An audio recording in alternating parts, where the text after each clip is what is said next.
Det här är Anna Åbergs podcast. Jag började leva som digital nomad 2012. Sökte den yttre friheten i att resa runt världen och jobba online och vara fri. Och den yttre friheten ledde till en inre resa och en inre frihet som jag utforskar i mirakelkursen. Och den här podcasten handlar om en kurs i mirakler.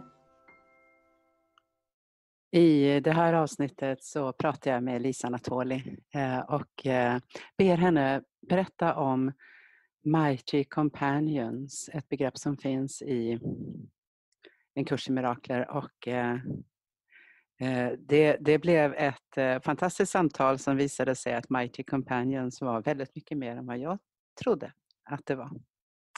Så mycket nöje att lyssna till det samtalet. And today I am here with Natoli again. Welcome back, Lisa. Thank you so much, Anna. I'm so happy to be here. Me too. I am so happy that you are here. And I said to Lisa earlier, I have no idea what we are going to talk about. and I said that's the best way to show up. I have no idea what I'm going to talk about either. So it's probably going to be the best interview ever. Probably, yes. No plan and no parachute. Exactly.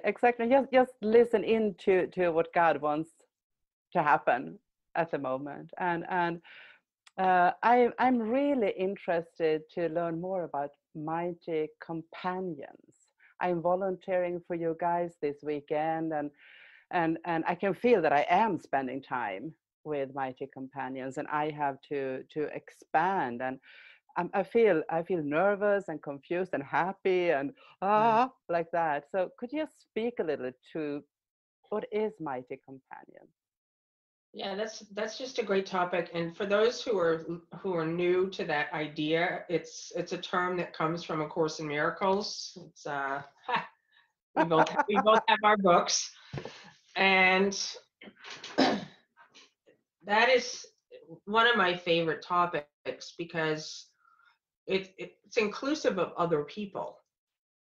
And that really is the whole journey of coming back to know the self. Like when people talk about awakening and enlightenment, people have made it so complicated. Like it's only for a special few, and you have to do complicated things, or you have to go somewhere, you have to sit in a cave, you have to meditate for long periods of time. Excuse me.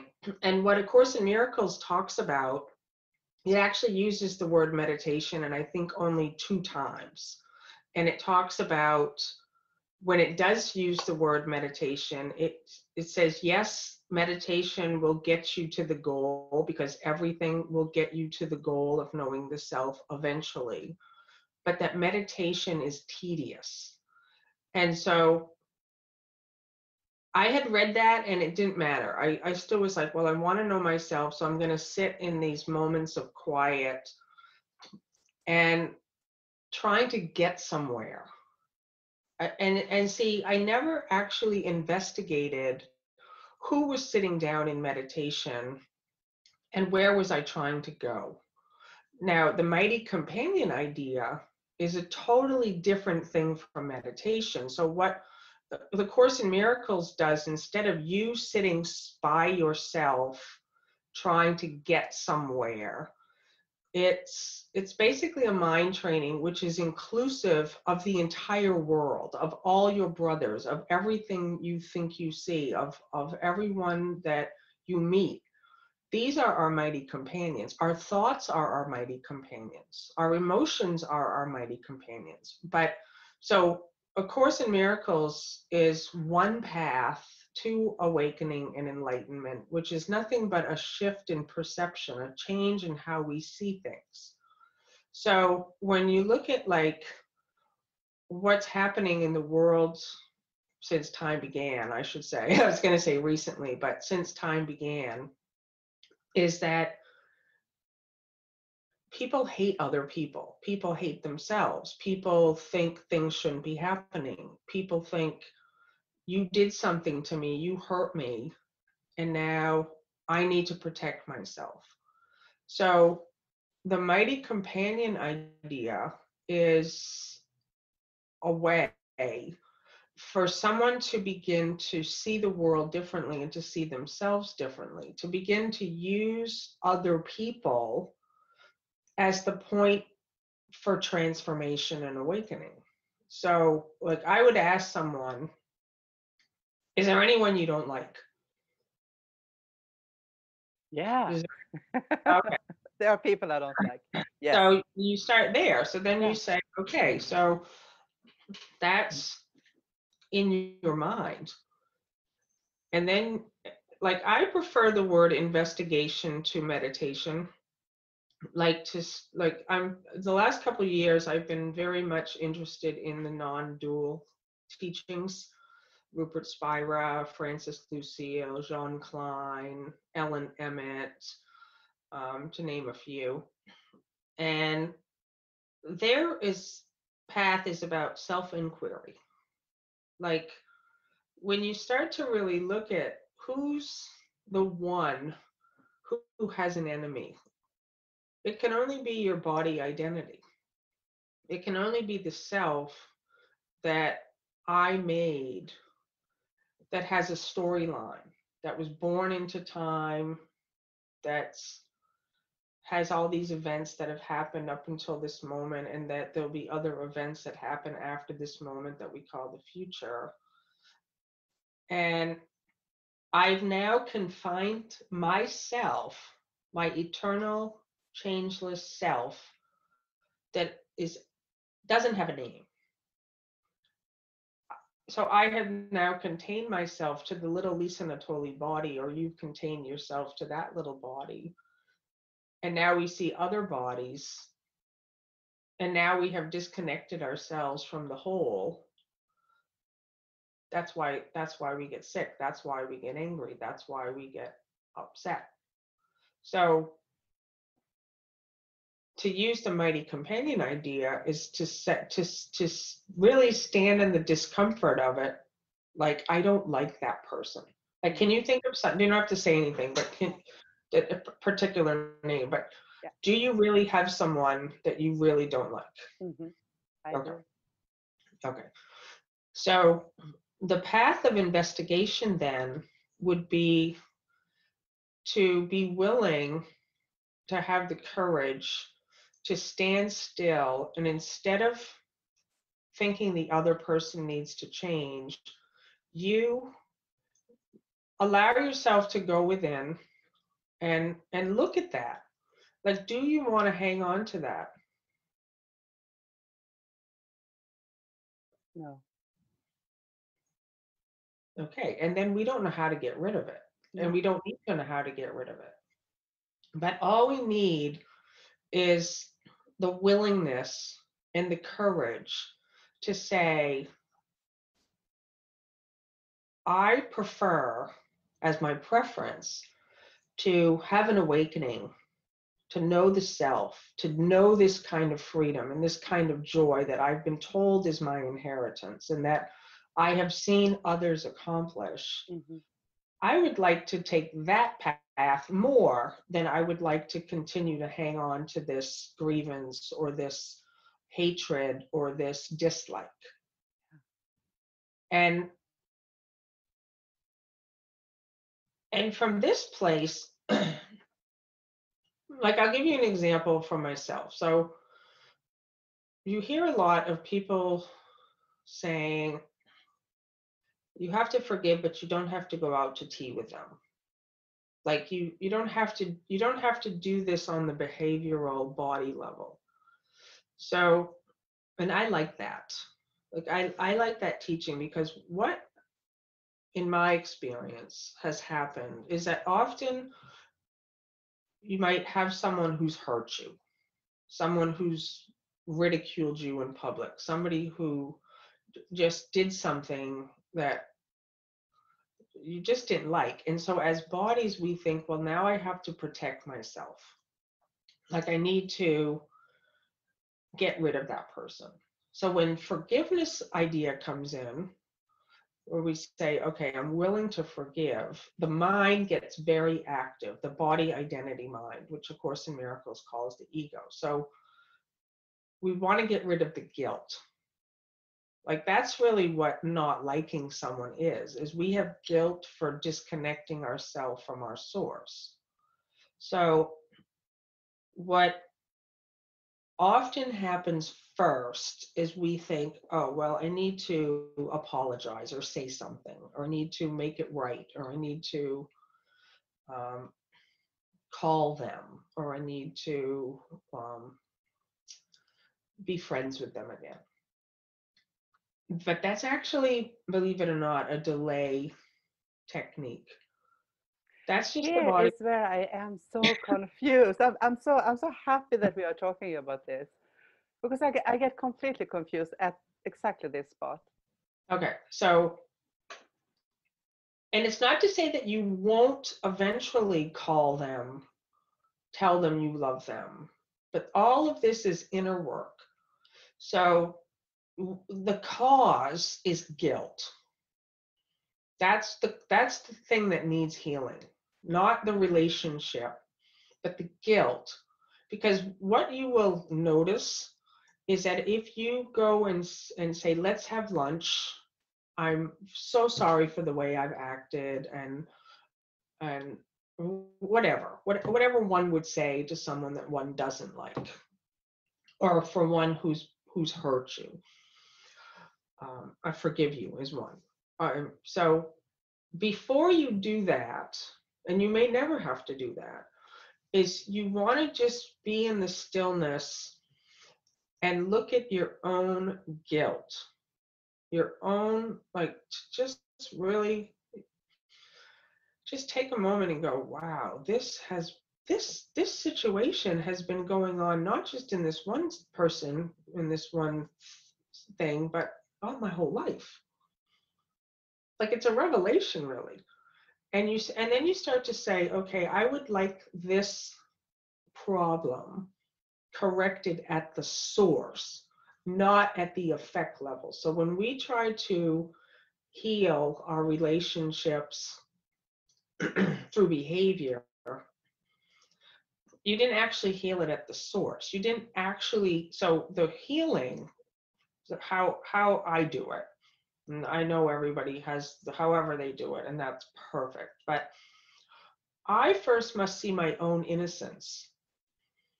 That's the first point. The first point is to recognize this pure innocence, not the body innocence, but the self, the oneness. And in the oneness, you will see that person differently.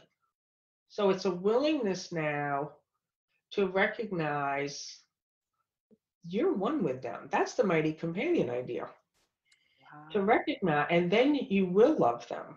You will not what they've done. Not this goes so far beyond anything that happens in form. But it's a connection. You're making a connection with oneness. That literally heals the guilt at its source, at its cause. And my experience, again, I can only speak from my own experience, is that it usually takes, I don't know how to say it, like I can have a realization of something, and then it can almost feel like I'm still getting the old effects. Like I don't see immediate effects. Like they don't call me and say, I love you. It's not like the form changes, but I know it's been healed. And the way I do it also is that I will speak to someone in my mind. So rather than going to them physically, and I have gone to them physically later, but I don't want to go there first. I want to do the work inside, in my mind, where I might then have lunch with them in my mind. Like I'll say everything I want to say to them from the place of innocence. I'm not going to them and saying, you hurt me, because that's just reinforcing the old pattern. But first, reach my own innocence. And then from my holiness, from my innocence, find them in my mind and honor them. I honor them, I bless them, I love them, I watch if there's little bits of still grievances coming up, because that will happen. You'll be in that moment and be like, oh, I can't believe they did that. I can't believe they said that about me in public. I can't believe they ridiculed me. I can't believe they made me lose my job. I can't believe they lied about me. I can't believe, and for many it's very bad, like a childhood abuse, or like, see, like you feel like, I cannot let this go. I cannot see the holiness in this evil person. I cannot, that, like, and that's where the work gets really intense, because your desire for awakening and enlightenment has to be greater than your desire to hang on to the grievance and look at what the person is doing. You have to say, and this is where it gets easy for me, is I say, in this lifetime, I'm going all the way. I'm going to know God. I'm going to know myself. I'm going to reach this place of peace and joy and happiness that I have heard about. And you can't hang on to one exception in this work. That's totally different from what I thought Mighty Companions was. This is so interesting. So it's Well, tell me what you thought it was. So I was more like, working with you guys this weekend, and all the Mighty Companions who will, speak on this summit and everything. I will be with Mighty Companions who are further along this path than I am. But it is that too. It is that too. Yeah. Yeah. And it does, and the Course in Miracles does talk about that we find each other in the world. Like that's the amazing part, is that in form, in the world, in the material world of time and space, beings from the oneness are coming through these bodies now, because we're willing to let the light come in. And it says you will begin to find each other. Like we find I get chills up and down, because that's what we're here for. And I love the parts in A Course in Miracles that, I mean, I always think of myself as a secret undercover agent, even though I'm not so secret undercover anymore, because I'm always place. Right. It's funny because people think I'm a girl, and they think I'm a body, and they think I'm an age, and they think I'm they connect me with a storyline. They think, oh, that's Lisa. I know her. I've heard her stories. I know her mistakes. I know whatever people think about me. And here I am, as the pure eternal presence of God and light and joy and love, in a Lisa bodysuit. That's where my joy comes from, because Lisa's not in joy. The eternal self is in joy, just happening to wear the Lisa bodysuit. So I don't identify with the Lisa body anymore, but the Lisa body is still here. It's still, I feed it and I shower and I drive in the car with it, and it doesn't make you lose intelligence. And then what's happening right now in the world is so interesting, because we have one group of people that are really getting sucked into fear. They're really losing, even more than ever, that center and connection.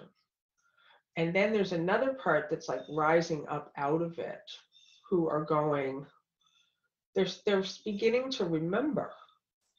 So Anna, what you just said is the part about, yes, there are people who are ahead of us, and we should like hitch our wagon onto their part, because they can show us, they can take us, they can lead us. Yeah.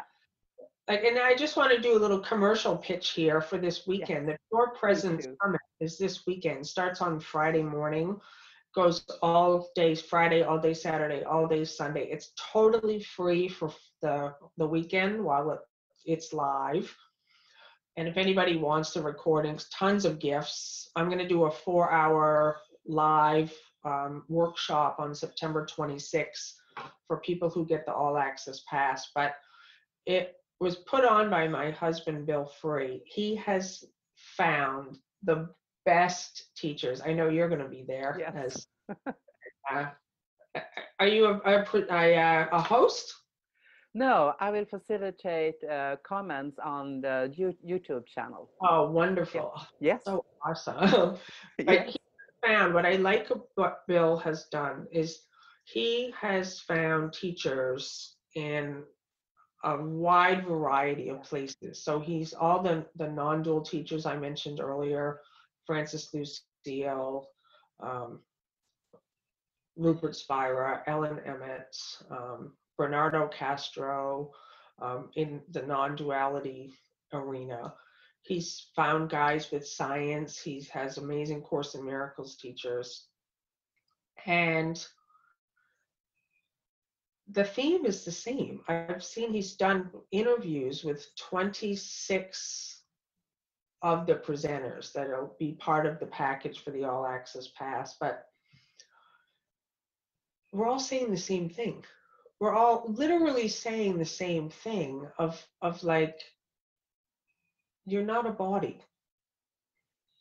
You're not, this is not difficult. This is not complicated the way everyone thought it was complicated to know the self and to reach this place of peace in the middle of all that's falling apart, in the middle of losing your job or getting sick or having loved ones pass away or whatever is it, fearing the government, wondering what, we're losing our freedom, or whatever anyone is experiencing, to know that in that place is your freedom.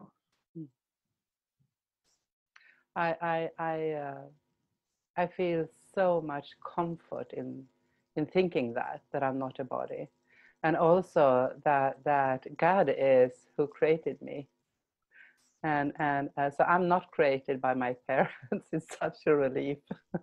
And also, I'm a mother and grandmother, and I'm not the creator of children and grandchildren. It's like I can breathe again. Such a relief. And that's exactly my experience, is the whole part of I can breathe again. Yeah. Like, for me, like, I couldn't put words to it, and I still often can't put words to it, because it is a wordless experience of the infinity and the eternal nature of our being. It's like, I used to think God was in me. First, I thought God was outside of me because I believed in a God out there. And then with the Course in Miracles, it became internal. It was like, oh, God is in me. But now what's been happening, especially with the teachings from non-duality over the last 2 years, is now there's an understanding and a realization that the bodies, my body, it's not even my body, but this body, your body, all bodies, the desk, all objects in the room, all objects in the world, space, the oceans, the trees, the grain of sand, the drop in the ocean, the universes, is in myself. So I'm not contained anymore. Like, we're everywhere. This self, this intelligence, this presence, this love is in every mind. It's everywhere. So that's how we can reach others now. We don't need bodies to communicate. I'm going through a major thing right now over the last couple of months of really beginning to understand that I don't need words to help someone. I used to think I needed to teach them a method. If somebody said, "Can you pray for me?" I used to think, oh, I need to respond with words, yes. But now I get it. Like if somebody's asking for help, I don't even need to say yes to them or give them any helpful hints. I immediately recognize my oneness with them. I recognize, oh, my mighty companion, me. That's in this in this vastness, this it's just this the magnitude of what we are and the brilliance of this understanding is now realizing this oneness. And then to be able to watch the personal self-identity have a grievance. It's actually kind of funny at a certain point. Yeah, and completely meaningless when you look at it like that. And I was thinking when I listened to you that the mighty companion is that oneness. Mm-hmm. And everything in that oneness. So including emotions, including yeah. thought, including feelings and sensations. Yeah. So instead of what often happens with most people, and myself for a long time included, is you actually start to have less and less enemies. You start to see like, oh, I don't hate anybody anymore. I don't dislike anybody anymore. But then the final place is yourself, the body. So you take, because again, we go back to the beginning of this conversation, you have to heal the guilt. So until you've healed the guilt and the idea of separation at the source and the cause, now you will still hate the body. You'll still think, well, I hate this body. I hate that I still have that grievance thought. I wish I had been like more clear in my interview. I wish my hair looked different. I wish whatever, like whatever the mind does to keep you confined to the body self. Until finally, that's why I like the word investigation better than meditation, because until you investigate and you see all that mind activity, and you really make a decision that you don't want to be confined anymore to this little limited body identification. You want that ultimate freedom of self.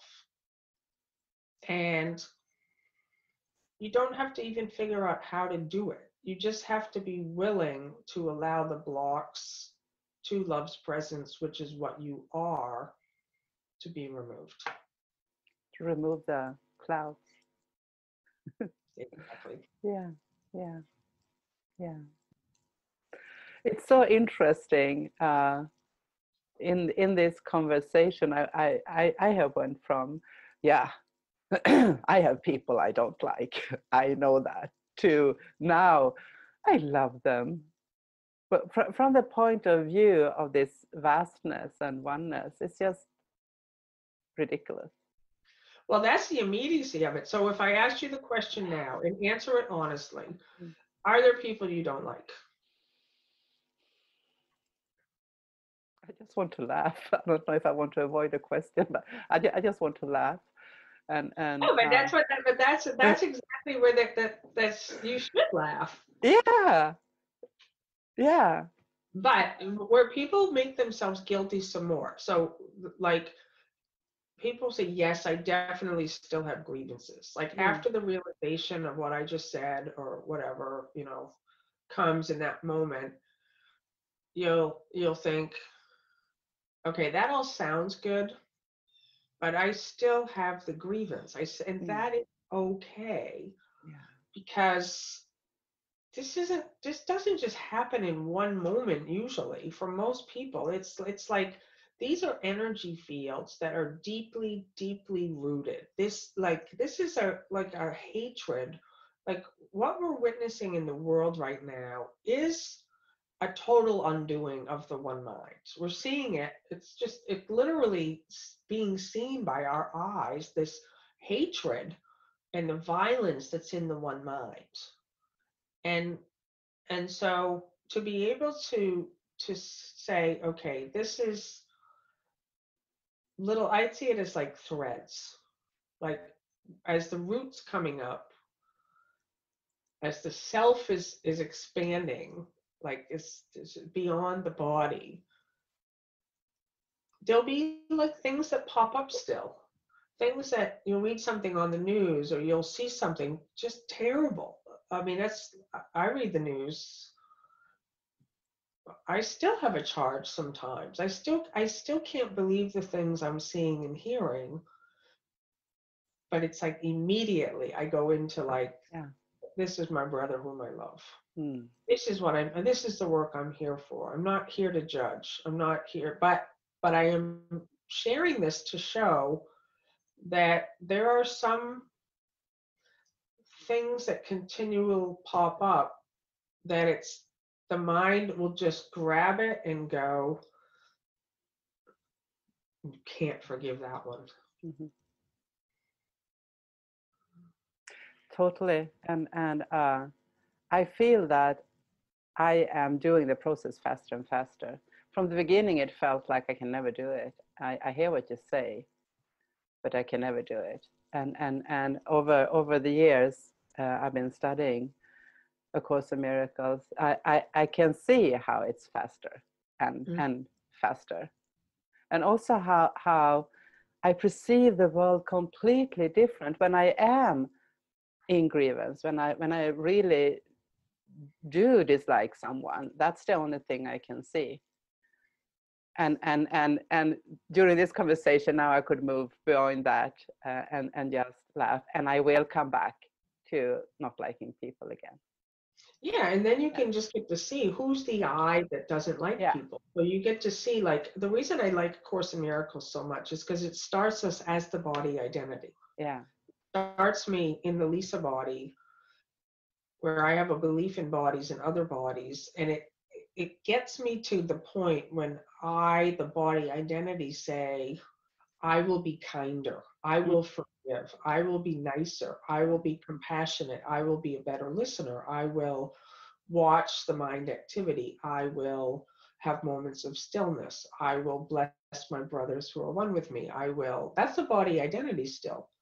But it's, you're training, you're basically like, not controlling, that's definitely not the right word, but it's like the ego, mind, body, identity, self is no longer in charge. Exactly. It's like it wants to hate, and you're like, no. And then God takes the final step, is the way the Course in Miracles describes it, is you become the self then. The I that's Anna or Lisa literally disappears. And now there is just this oneness, just this being. And then that self doesn't hate. That self is pure love, pure joy, pure peace, pure presence, pure oneness. And everything is included in it. And so that's when the laughter comes, because it's like, and then you sort of like, for me, I'm like, wow, how did I ever miss this? Like, exactly. How did I spend so many years in hatred of myself and others? And it doesn't matter, because it's like, oh, that's water under the bridge now. Yeah. Wow, thank you so much, Lisa. This is a wonderful demonstration of mighty companionship, I would say. Well, you are so lovely, Anna, and time just flies. It's already been 30 minutes. It has. So I will see you this weekend. I'm so excited. Thank you so much for your service, for saying yes to being there, for the comments. It is going to be a total party. I can't wait. And I will put a link below the podcast and the video. Yep, so it's totally free for everyone listening, and it's just going to be a chance to interact with all the different teachers, to see all the mighty companions, because there's going to be a comment section there. And yeah, it's a time for complete letting the past go. Beautiful. Thank you. I love you. I love you too. det här är det sista avsnittet i den här säsongen kring en kurs i mirakler. Jag kommer att lansera om ett par veckor en ny podcast i samarbete med Living Miracles. Där jag på engelska intervjuar folk som bor i hus, co-living, med en kurs i mirakler som grunden. Så jag har gjort ett avsnitt tidigare om det här, avsnitt nummer 12 som du kan lyssna på. Och jag kommer själv att bo en hel månad i ett co-living koncept hos Living Miracles. Så lyssna till de intervjuerna. Kommer snart. Hej!